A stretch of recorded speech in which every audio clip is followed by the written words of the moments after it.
अस्सलाम वालेकुम। मैं अभी इस्तांबुल में हूँ। सुल्तान अहमद के इलाका है। देखिए कितनी प्यारी खूबसूरत मस्जिद है।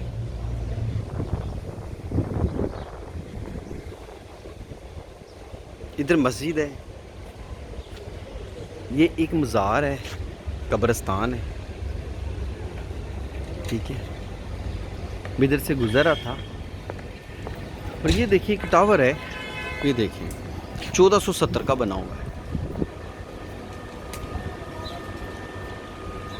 सबसे अजीब चीज़ मैं आपको ये दिखाऊं कि मैंने इटली के चर्च देखे तो उधर भी कबूतर थे। पाकिस्तान में मंदिरों पे भी आपको कबूतर मिलेंगे, सिखों के गुरुद्वारों में भी कबूतर मिलेंगे, मस्जिदों में भी, ये तुर्की की खानगाहों में भी कबूतरों का लगता है रूहानियत से तो गैरत अलग है। ये देखो, ये 1470 का टावर बना हुआ है।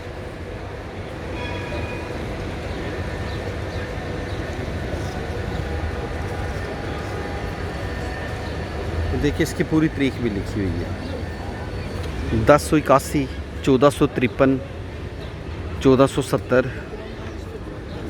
देखिए कमाल पत्थरों की कंस्ट्रक्चर है। मैं आपको काफ़ी वीडियो ये इस तरह की बना के आपको भेजूँगा कि तुर्क कौम जो है ये बहुत बड़े आर्किटेक्ट हैं तुर्क। ये देखिए पीछे गुंबद। इस्तांबुल में गली मोहल्लों में गुंबद मस्जिदें आम चीज़ है। वो देखिए ना पीछे कैसा, ये देखिए इनकी ट्राम चल रही है। हमारी ट्रेनें नहीं चलती, इनकी गली मोहल्लों में ट्राम भी चलती है।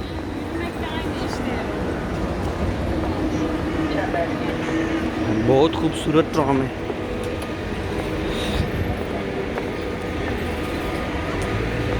देखिए फिर गुंबद।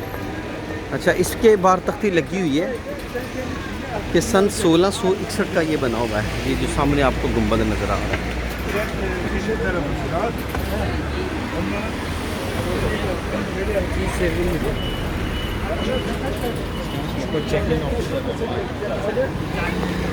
देखिए ट्राम भी चल रही है, उन्हीं सड़कों पे गाड़ियाँ भी चल रही हैं। वो देखिए गाड़ियाँ भी जा रही हैं, इन्हीं सड़कों पे ट्राम भी चल रही हैं। अभी ये सामने गुंबद है, तख्ती लगी हुई है 1659। इधर ये चीज़ें ना बिल्कुल आम है। तारीखी लिहाज से देखा जाए तो ये बहुत मजबूत मुल्क है, इसीलिए तकरीबन 70 से 80 हज़ार या 90 हज़ार सयाह डेली आता है इधर। ये देखिए